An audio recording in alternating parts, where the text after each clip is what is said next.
be sure you click on the StreamYard link and not Google Meet, period. We're on the line. Looking forward to seeing you.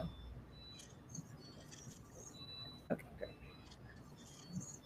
Awesome. I just got off the phone conducting 2 little interviews myself for work. Oh yeah, same here. Same here just now. Like back So to back. it's a little busy in the household. About getting ready to head up to the vineyard in a little bit. So yeah. So if you see like people running around, that's why. So this Oh, is my yeah, no problem. yeah. No problem. Let's just how much time he should be on shortly. He hasn't texted me back, but he's usually very punctual. He's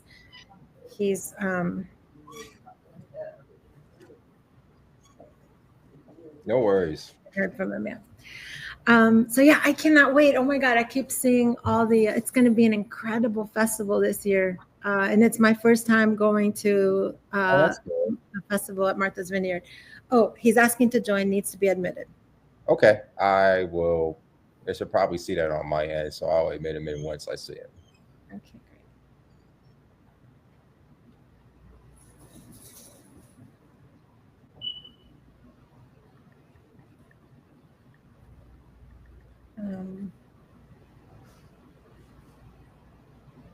And you are on StreamYard?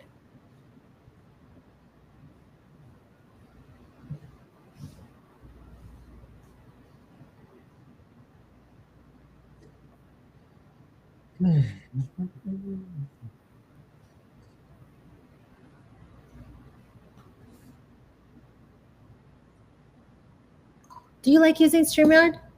Like versus Riverside? I don't really use Riverside. I only use Riverside for like editing and such, like when I'm Uh-huh. trying to like shrink the file size of these interviews. But functionality wise, not too user friendly from my experience. So I typically use Zoom, but I've been having some issues with Zoom, and I'm not going to let them have them again because my Zoom cloud is overloaded, and I still have some content to basically put up from Tribeca Festival and everything else in between since then. So it's not it's being a little wonky and it's been glitching mid interviews, and I'm just using StreamYard as a backup. And I haven't used it in about a good year and a half, but it's never failed me when I needed it. Oh, that's great. That's good to know. Yeah, I do a bunch of corporate stuff, and they always have me use Riverside, and we have technical glitches all the time. Um, he was on Google Meet by accident, so he's coming Oh on. yeah, it happens. Yeah.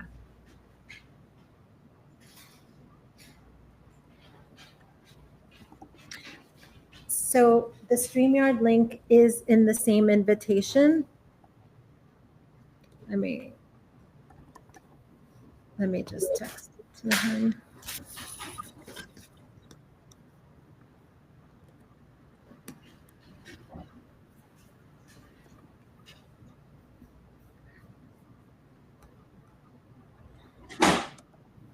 Is this your first time doing the festival circuit? I have a film. No, I have a documentary that was out a few years back, and we got into 13 festivals. So, but for Harlem to Harvard, this is our third festival, but the Okay. best festival. But don't say that. Don't record one, because then the other ones, I'll feel bad for the other ones. But this is the most amazing festival so far, and I'm actually crossing our fingers that we get into the Harlem International Film Festival for obvious reasons. We're waiting to hear from them. Okay. See, gosh, it's not letting me share. Try. Did you say? He's in the waiting room. Okay, I'll get him. Oh, great. Do you see him now? Hold on one second.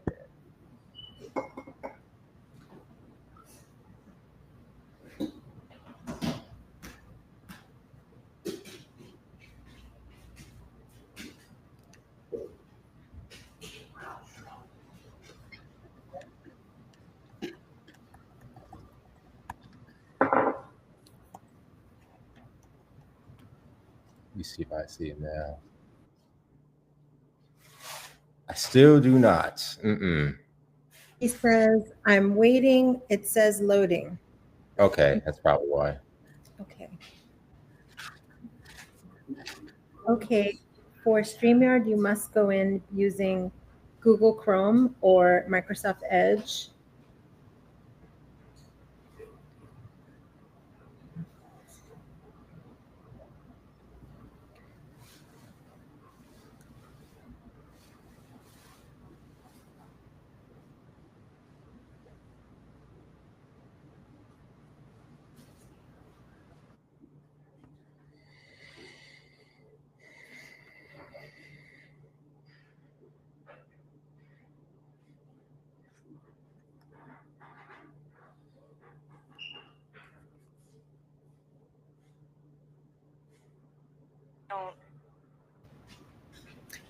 This just happened to me on the other interviews. Like we had Oh, really? technical glitches. It's already going to get in.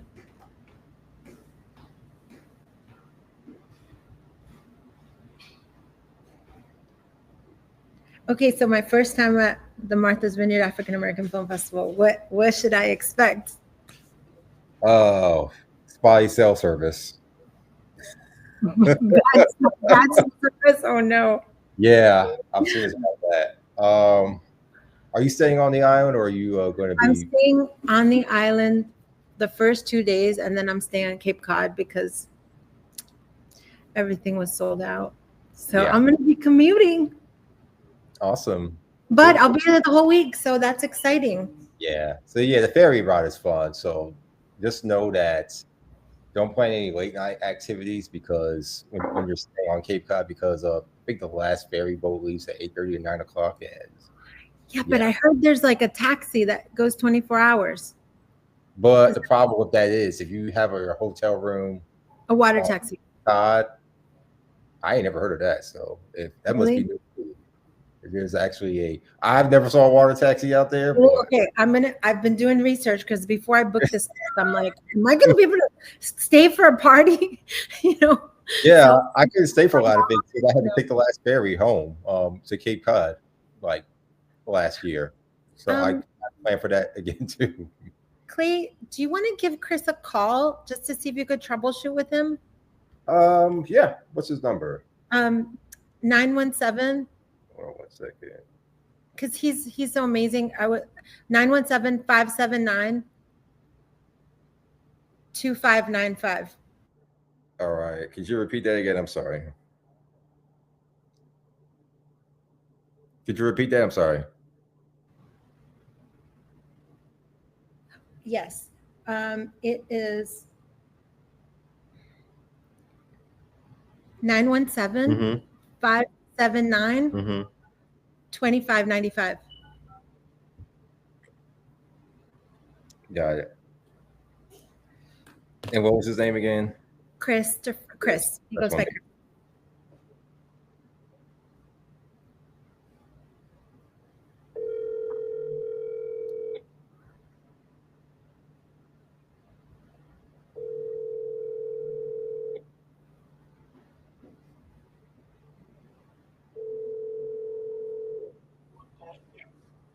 Hello, is this Chris? Hold on 1 second, Pam. I must be on a call. Can I call you back? Yeah, I'll do that. Sorry. Okay. Bye. Hello. Hi there. This is Clay interviewing you all for your film. How are you? Hi, can you hear me? Yes, I can. Okay, wonderful. Zuzi tell me that you're having issues logging the StreamYard. Yes. Okay, what issues are you coming across? Well, first, my firm doesn't accept it, so I can't. And my law firm is just. Oh, won't let you go on. So I'm doing it on my iPad, and it's asking me, "Do you want to stream?" And it's sending me to which do I want to use? YouTube, Facebook, LinkedIn. I don't do any of this. No. You should just click the link that she sent you. It should take you right into our studio. Well, I did. You did? Yeah. Okay. Well, I'm gonna make this real simple in the interest of time. I'm just gonna keep you on speaker while we conduct this interview, and this will be recorded. Sure. I'll click on again, but it didn't work before. Okay. So. Go ahead. Yep. All right. So we're gonna get this started. So I'm gonna record this call, and this call will be recorded. So this is going to be simultaneously recorded on my iPhone, which I do phone interviews, and this will also be recorded on StreamYard and thus YouTube. All right, so we're gonna get right into it. Well, welcome everyone to Car Conversations with Clay D and Queen D. My co-host couldn't be here today, unfortunately. She is busy with other obligations at the moment, but I'm glad to have you all here. So we like to amplify voices that create lasting change, and we are credentialed media with the Martha's Vineyard African American Film Festival.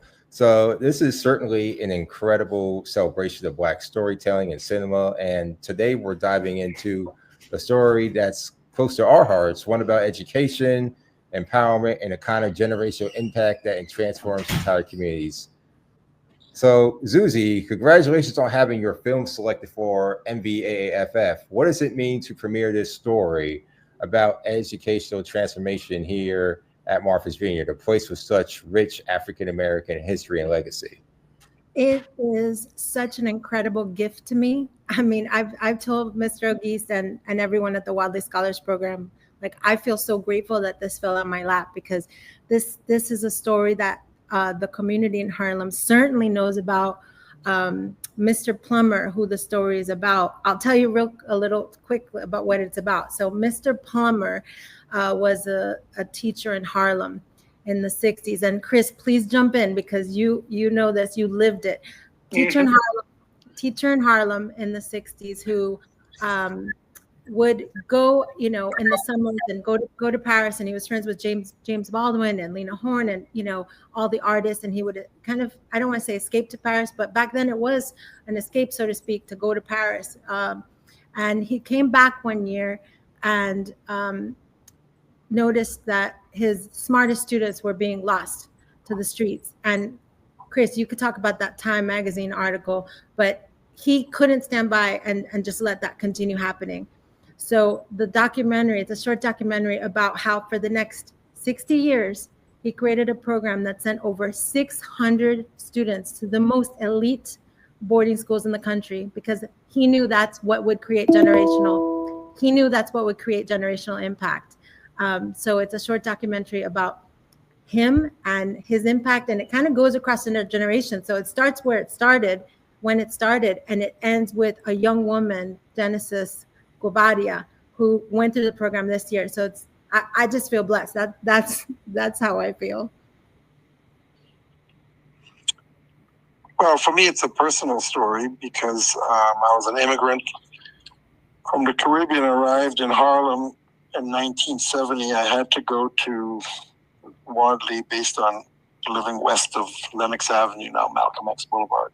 Mm-hmm. And the school had this program that it was in its sixth year, helping kids from that school, it was a middle school called Wardley Junior High School, go off to boarding school. So for me as an immigrant, it was like, wait, what an opportunity. It was not much of a decision. I was willing to do it.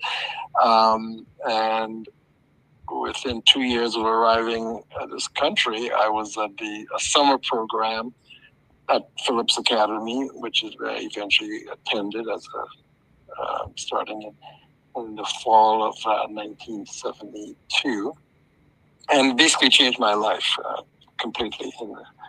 In those 4 years, it was an amazing education. I went to Harvard and Harvard Law School.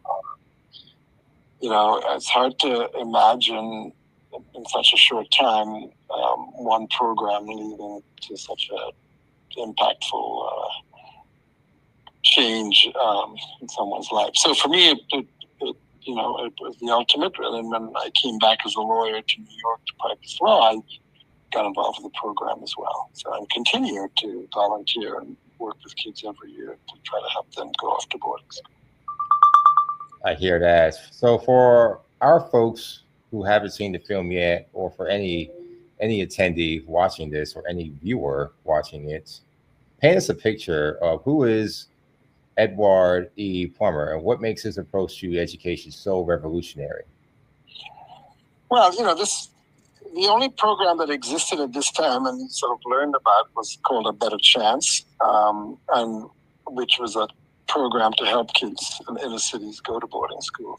And that had started a few years before, and you'd heard about it. And basically what he did was he replicated it in terms of, but limited to the junior high school where he taught, as well as we would apply through A Better Chance as well to sort of try to multiply our opportunities. So I, when what made it different, A Better Chance is an amazing program, but it really didn't have teaching and education and training to prepare you for boarding school. Mr. Plummer, in his own mind, came up with an approach. So we would stay at school 3 days a week after school, preparing for the test, because you have to take a test to get into boarding school called a secondary school aptitude test, the SSATs. And in addition, he wanted us to be prepared culturally when we went there. So he, in addition to the academic preparation, he would have us. He had friends on Broadway, people like Lena Horne and others, Cheetah Rivera, who were big supporters of what he wanted to do and was trying to do. So we would go to Broadway shows because he wanted us, when we got to boarding school, if we're sitting around a table with our classmates and someone says, "Oh yeah, I go to Broadway," but we would be able to say, "Yeah, I go to Broadway too. I went to Broadway shows." So culturally, he wanted us to be prepared. And his approach basically worked. I mean, while for not all of us, for some of us, it was more difficult than others. But it was a preparation that when you got there, you were proud about who you are, you felt comfortable, and you knew you were there for a purpose, is to do well and go to a good college. Appreciate that. Yeah. I mean, the best example is the first day in his class. You come to his class, the first, he lined us up outside the class. He already determined, because he knew us from the previous year, where each of us were going to sit. He had a ruler that he held in his hand, almost ominously, that we weren't supposed to do anything wrong. And, the moment you walked into his class, you sort of realize you have to follow certain rules, behave and not talk and not. But we sort of felt this was an opportunity, and this is the person who was going to lead us to that opportunity.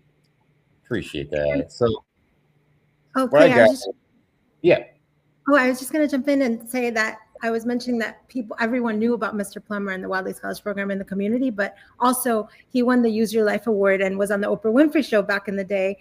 Nice.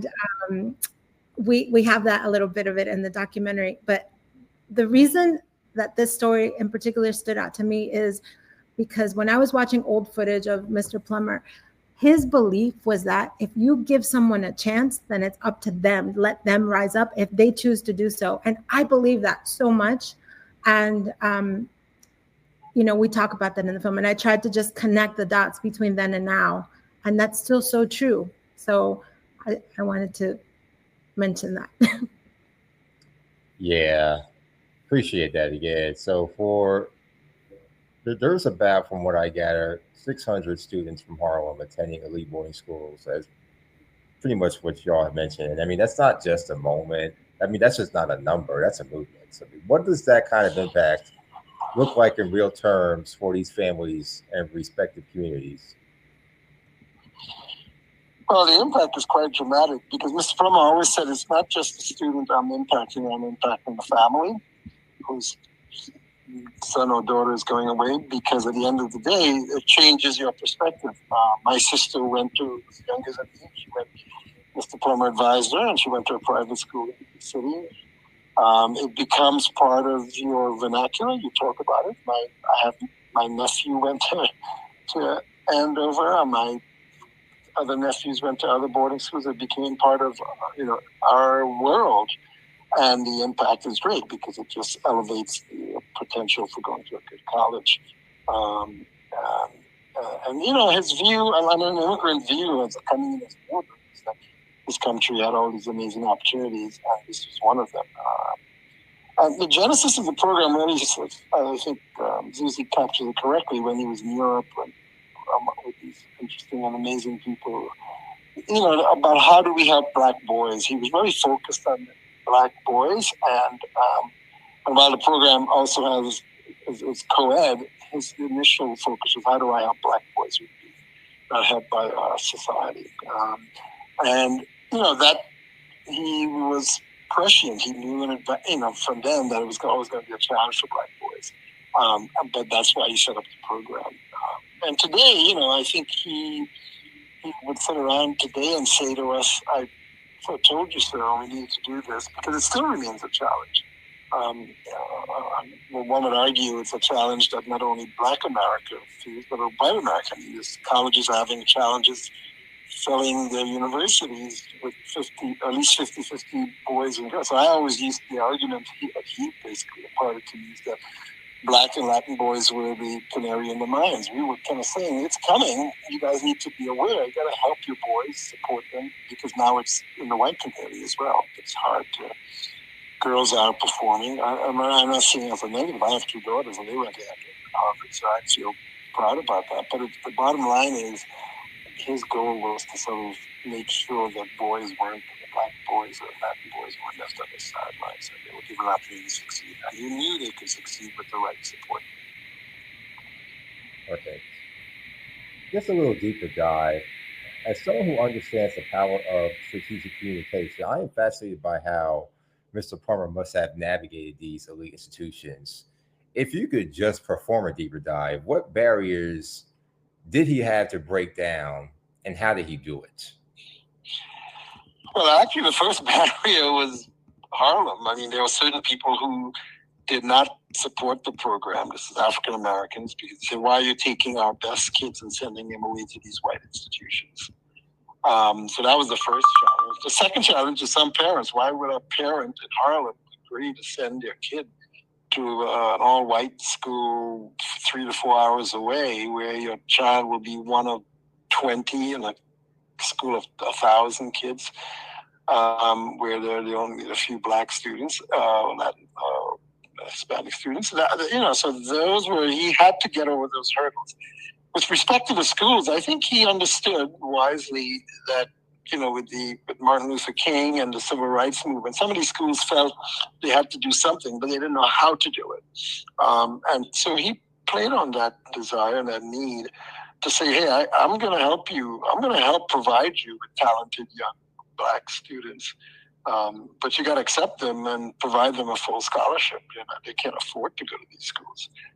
So I think, he used that argument and that to make sure that he had certain schools he would go to, and they were like, okay, I know Mr. Plum is going to send me 1 or 2 talented boys and girls every year, and who he would continue supporting during the experience so that they would be able to succeed.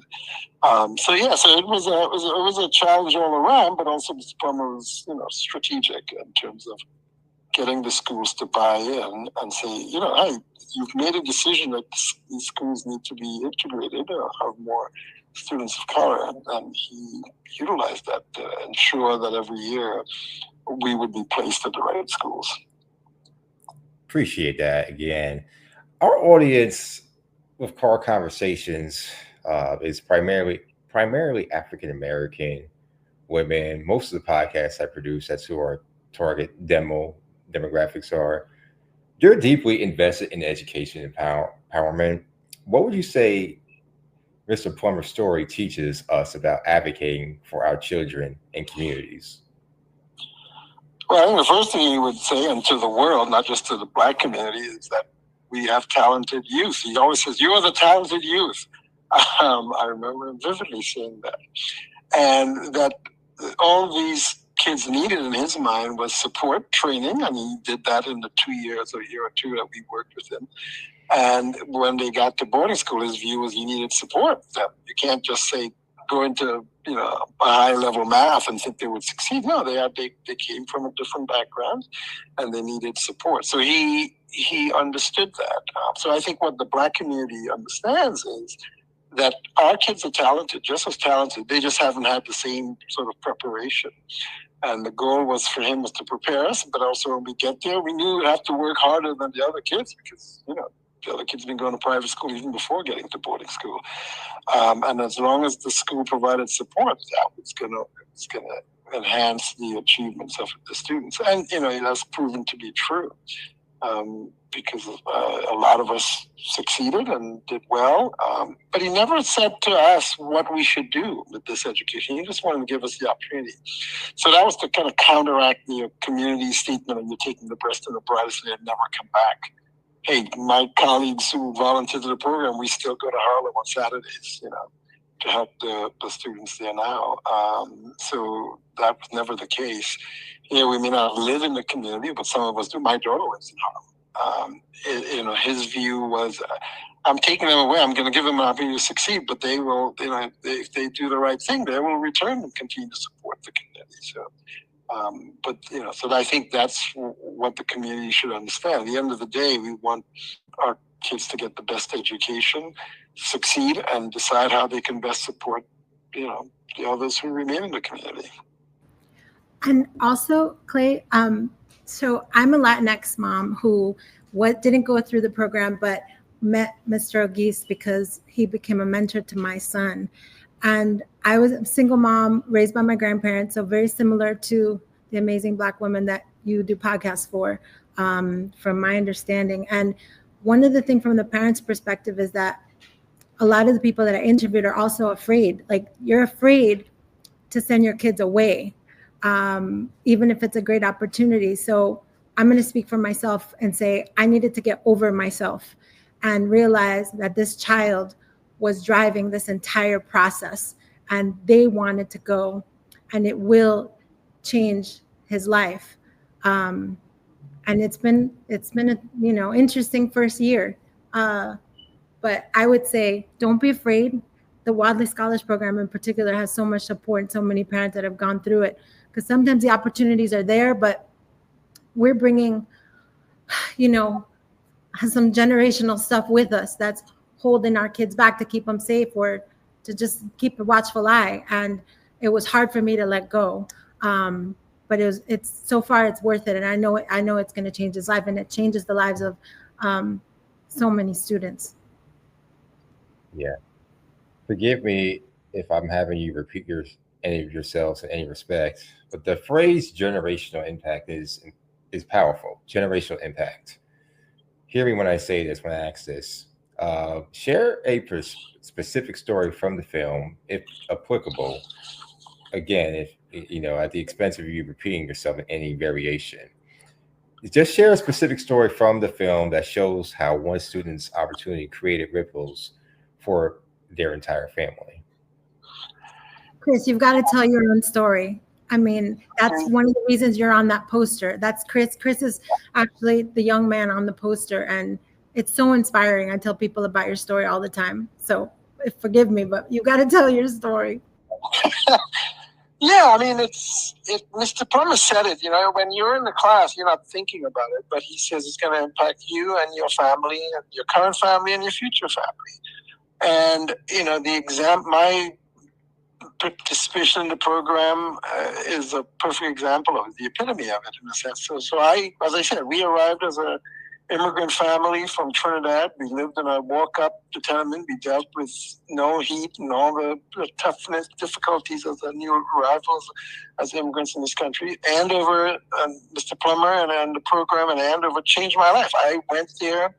I was competitive. I succeeded, and I went to Harvard. As I said, in Harvard Law School, I came back to New York and worked in the program. But now it impacted my family. My sister went to a Spence school on Mr. Plummer's guidance and to Harvard.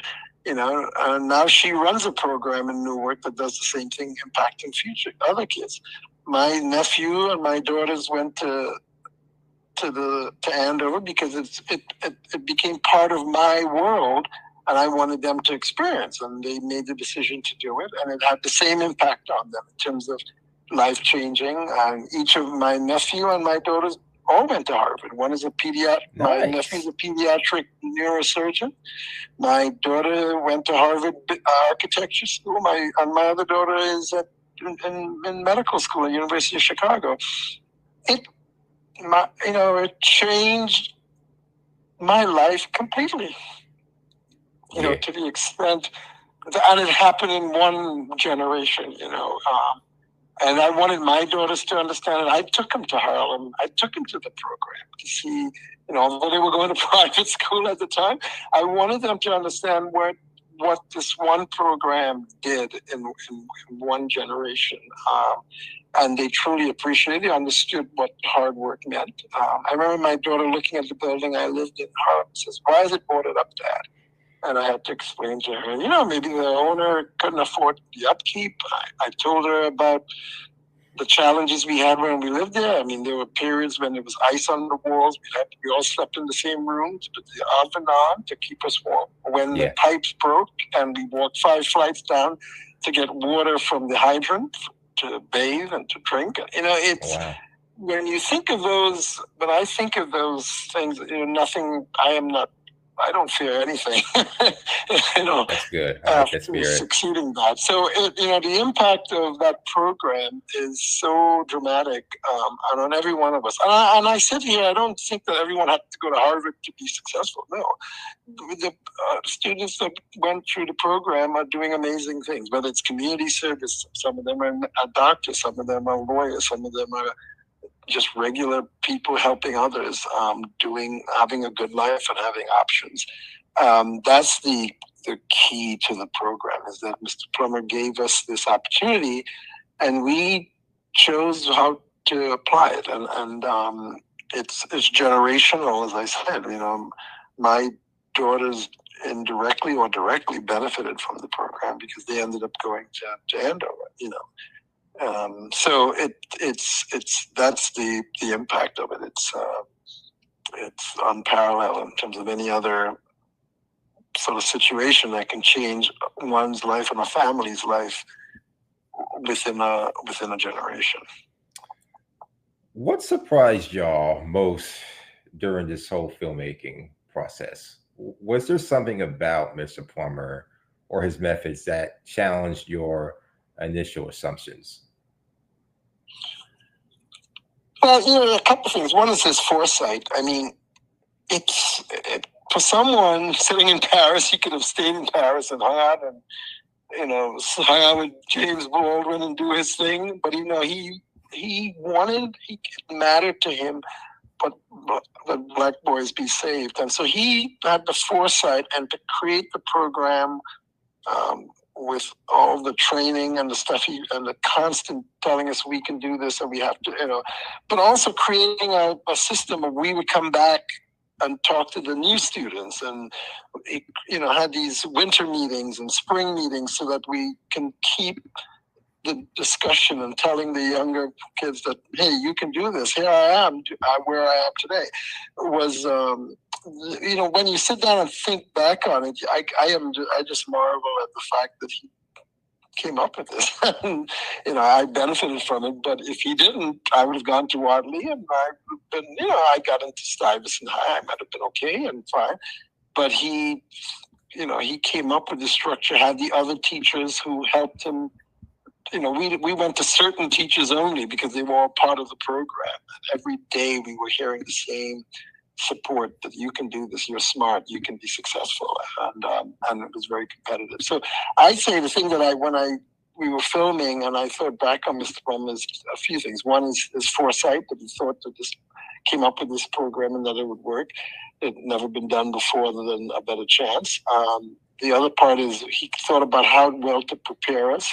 And then the third part is the support that he gave us constantly. I mean, my dad abandoned us. So he was a father figure. And I got to know him extremely well. He came to our home on Thanksgiving, Christmas, because he was a part of our family. And that's what makes it so unique, and that's why he was such an amazing person that I think about every day. And as I always say, nary a day goes by where I don't think about Mr. Plummer and the impact he had on my life. That's good.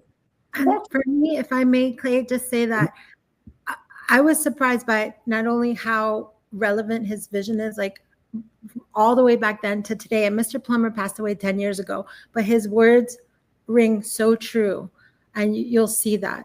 But also, I was surprised to see that like more people should know about the Wadley Scholars Program. Like one of the girls that I featured in it, she's not from Harlem. She comes all the way from Union, New Jersey, to the program on Saturdays, and this is just such an incredible thing that started 60 years ago and is still going. But I wanted to make this documentary so more people could know that this is available to help young Black and Latinx students go to these elite schools so that they could create generational impact for themselves and their families. Perfect. Talk to me about the visual storytelling. How did you capture the essence of transformation? And what did you want viewers to feel, or what do you want them to feel as they're watching this and consuming it? Yeah, so the Wadley Scholars Program had amazing old photos, black and white photos, and some videos from many, from decades ago. So I want viewers to feel like they're stepping into Harlem, but they're also like walking through a portal. Like there's a moment where they walk into the present day, and they can still see that thread and see that connection and see that relevant passion that is equal today as it was back then. So I used old footage from Harlem, old footage that the Wiley Scholars Program had, old pictures, and then music is a big part of it, of course. And it's a short, so that was challenging because there were many stories, and to try and weave that story arc into 15 minutes was a challenge, but the stories speak for themselves. So it turned out beautifully. And also the balance of using black and white and color was fun. So it was a fun challenge. So Zuzi, as a filmmaker, telling stories about education opportunity, what personal connection do you have to this narrative? Does it reflect your own journey or observation? You mentioned it before, being in Latinx mom, but if you could just share a little more of that personal connection. Yes, thank you for asking. Yeah, my grandparents, they were immigrants. I was the first one born in this country, and my grandfather actually reminded me of Mr. Plummer. He passed a few years ago himself, but education was so important to him. Like, it was so important to him as of a few years ago, he was still telling me, you want to become a lawyer? I'll help you. Go back to school, go do this. He just felt like education was the absolute key to allowing people to achieve the American dream. So I related in that way. That's why I wanted to tell the story. And also, like I mentioned before, I believe that I believe in opening doors, and those doors need to be open because there's so much, not only passion and intellect and creativity that comes from students that might not have the chance. They might not have been exposed to it. And if you just open a door and introduce them to people, they're going to make a difference. They're going to make an impact that is different than anything that could have been created without them, because they're bringing this different perspective. So I am just grateful that I was able to bring this together and to be in the Martha's Vineyard African American Film Festival for all of those reasons. For our listeners who are educators, parents, and mentors themselves, what practical lessons can they take from Mr. Plummer's approach? If you could just integrate more of that personal connection aspect to it.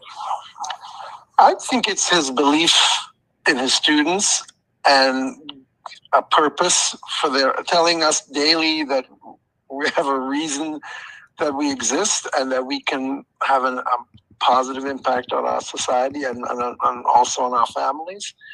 It was a constant, refrain is the way we heard it.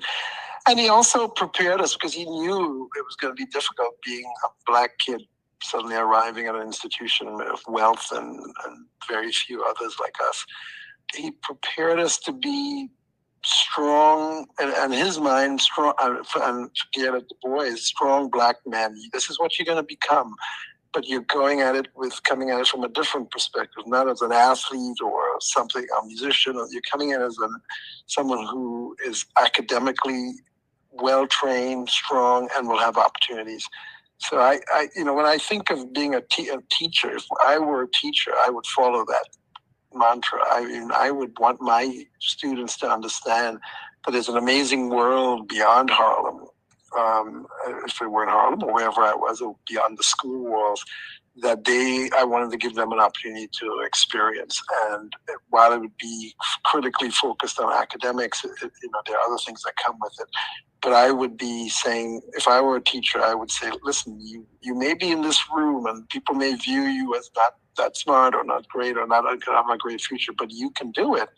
But you got to work hard, you got to be determined, and you're going to be times you have to have a thick skin. People are going to say things, and you want to be able to deal with that because your goal is to succeed. And again, he never described success. I mean, success in his mind, I'm sure, was going to great colleges. I knew that's what he wanted us to all do. But in terms of success beyond that, he left that up to us because he knows each of us were different. And I don't. So that's what I would say speaking to educators: believe in your students, teach them to believe in themselves and improve their self-esteem, and tell them that they can go out and do well and compete. But they're going to have to work hard to do that. The film focuses on Harlem, but the story speaks to urban communities everywhere. How do you see this model being replicated or adapted? Well, to a certain extent, it has been replicated and adapted. If you are in New York City, the kids now have multiple programs that can help them. There's Prep for Prep, the Oliver program, the Seed. So Mr. Plummer, he was the first, but there are many other programs now. But I think any teacher in any school, whether in New York or elsewhere, can say to their students, there are these opportunities that exist, or realize that there's opportunities that exist, and that these boarding schools. And I'm a trustee at Andover, and we're looking for kids from a variety of areas, not just the big cities.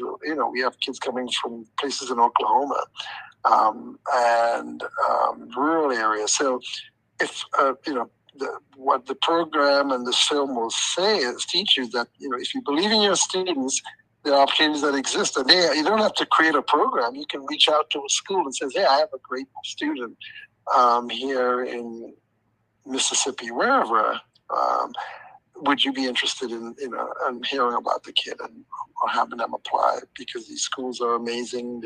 They're much more supportive now than they were when I went, because the population has changed. It's much more diverse than it used to be. So that's what I would recommend. You don't need a program per se. You just need to have the right kids who are willing to go away. And the schools will be happy. You'll be helping them recruit in places that, New York has a ton of programs, but I would say even if you pick a city, pick a town, if you have a smart student that you think will succeed and be willing to go away and spend years away and working hard for a different outcome, that's what you can do. What do you hope happens? And I'm speaking more from a vision and impact prism. What do you hope happens when people watch this film beyond inspiration? What action do you want to spark? Well, I think my response to the prior question is, if I'm an educator, if someone is an educator, they can see that there are how to help their students succeed, not necessarily going to boarding school, but how to instilling them a desire to succeed and have faith in their own ability. That's one thing. If they follow the process of thinking about private school or boarding school, I think that program will teach that as well. But at the end of the day, it's really supporting your students, helping them, and giving them an opportunity to reach new heights that they may not have thought about or may not know. And I hope that would be the benefit of the program. As for Wadley, obviously I'm still involved as if people give support, whether financial or otherwise. It's a totally volunteer program. We don't raise money we don't have huge benefactors or people give it, but we, as people who went through the program, that's what makes it unique.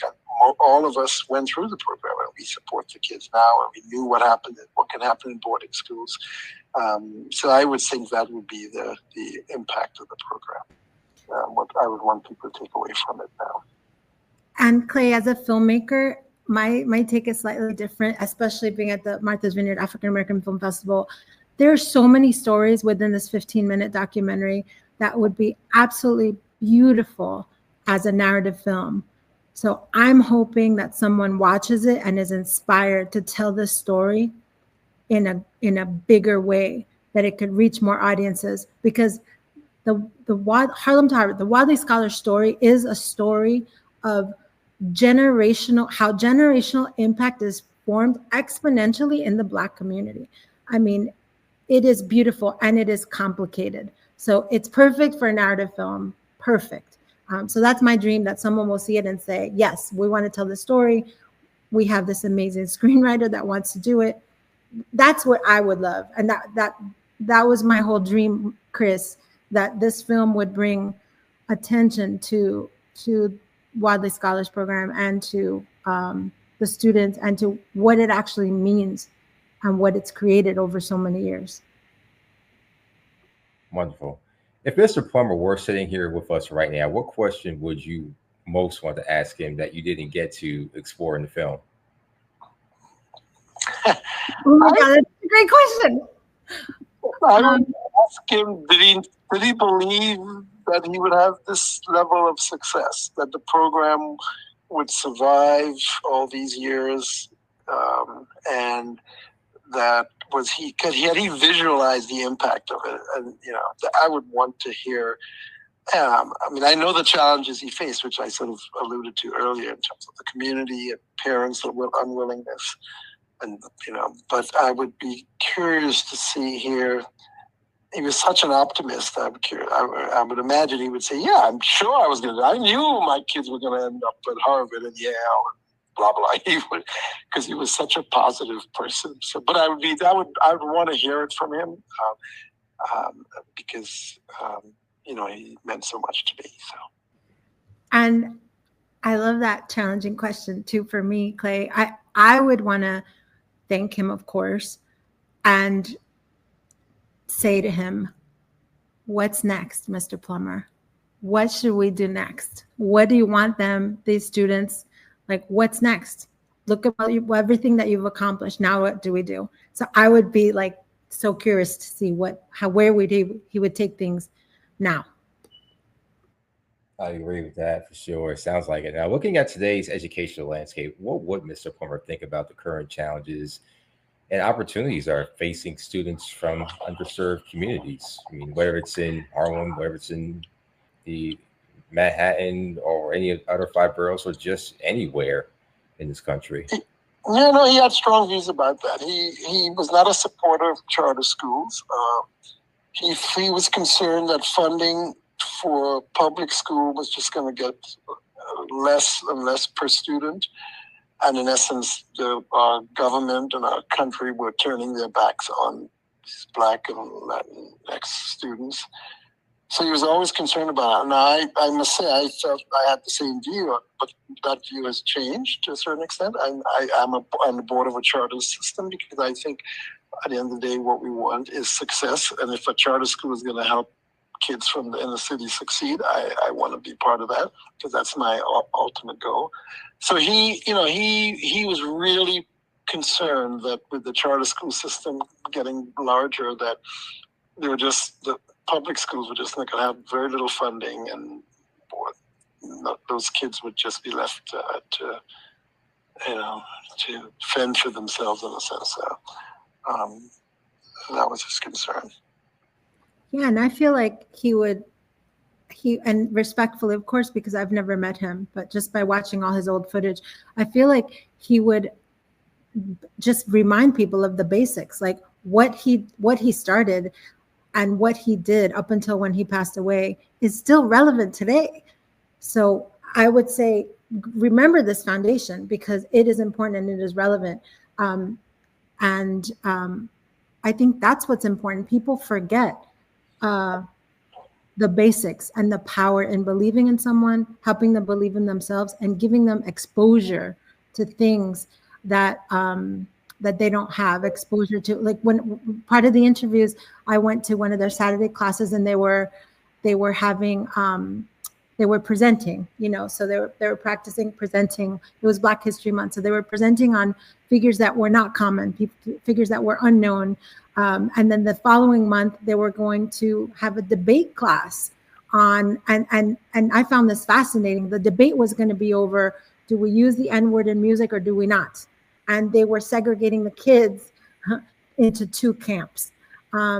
So these are powerful things that are not taught in regular schools. They also still go to, art programs, and they're basically taught how to compete, like Mr. Huggy said, with children that have been exposed to these things their whole lives, and it's sort of second nature. So yeah, I think that's what he would. One of the things Mr. Plummer always said, that, and I go back to the point about he would actually say his program is even more necessary now than before, given what's happening. The Department of Education might be closed federally. He would say his program is more critical now, and he always used to say that it's less expensive to pay to educate kids than to pay to house people in prison. It was a very moving statement that always affected us. But he felt very strongly that the amount of money we spend on prisons, where unfortunately a majority of the folks there are Black or Latin folks, and his view was, come on, people, it's a lot smarter to spend the money on educating these kids than trying to, if they don't support them and they end up doing something, it's a lot more expensive, a lot more difficult for society to house all these people in prisons. There was if you just think of the image of that, you understand where Mr. Plummer was coming from. Zuzi, for our community, especially the mothers, educators, and change makers or game changers listening, what's your call to action? How can they create their own ripples of generational impact? Yeah, call to action I would say is look at your community and where is there a gap.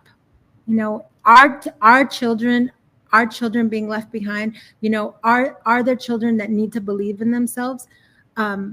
Is there a program? Our children that can go to boarding school, don't discount the boarding school and say that these are, too expensive or too elite.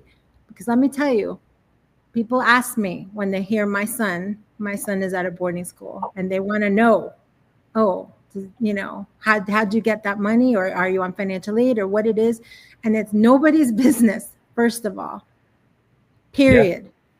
Yeah. Okay. Yeah. So I've had, at first it got me off guard, and I started explaining, I grew up in a basement in Elizabeth, New Jersey, and we worked really hard, and you don't have to discount yourself to then build yourself up and say, I deserve this because it was hard for me, and now my son deserves this because I worked so hard. No, it is what it is.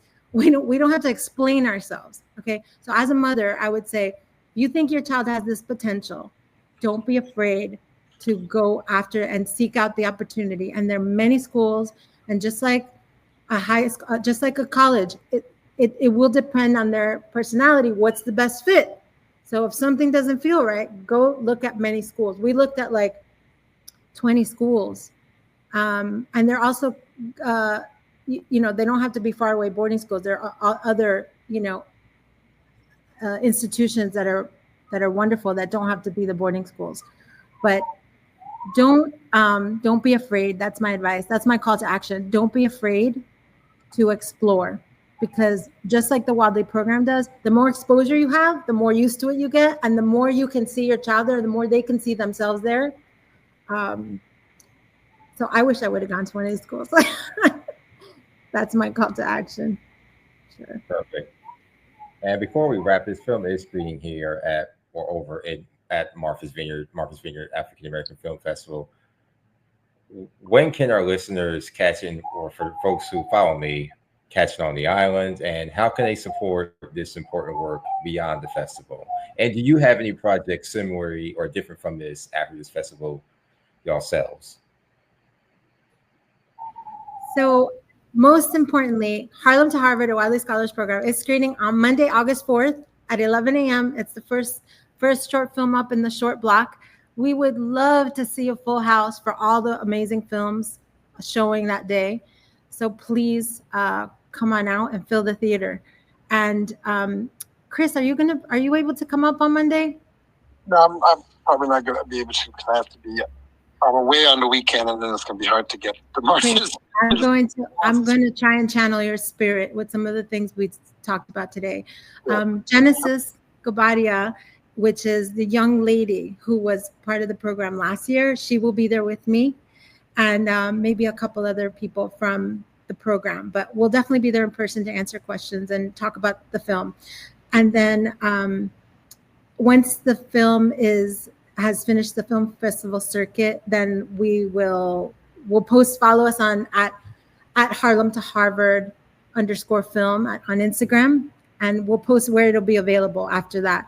And yeah, I have other films that are on Amazon. There's one called Craving Cuba. It's about being first generation American. It's about being the duality of being bicultural and bilingual, and what it means to become American. So I love that film. It's on Amazon and other places too. Perfect. That's it. Thank y'all. Thank y'all for your time.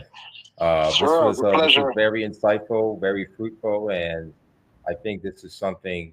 This film serves as a call to action more than just a piece of viewing. So I definitely support you all going forward. I hope we can connect on the island and all. And yes, let's keep this movement going. And thank you. Let's think about everyone involved, all the stakeholders. So thank you all again for joining Car Conversations. And have a good rest of your day. Thank you.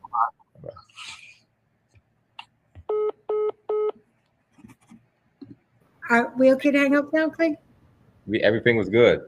Hey, I look forward to hopefully meeting you, seeing you. I'll stop if I see you and be like, hey. Sure. How long will you be there? I'll be there till Saturday. I'll be at the director's brunch next Saturday. So I'll be there the whole week. Okay, so you'll be there up until the 9th? Yes. So okay. Yeah, if you think of anything that might be cool for me to just instant message me. Sure, you bet. Yeah, let me know about that water taxi. That might be a game.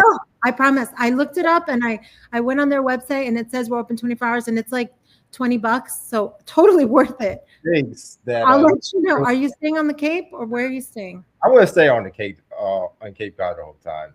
Okay. I will let you know. Okay. All right. Thank you very much. Bye. Bye-bye.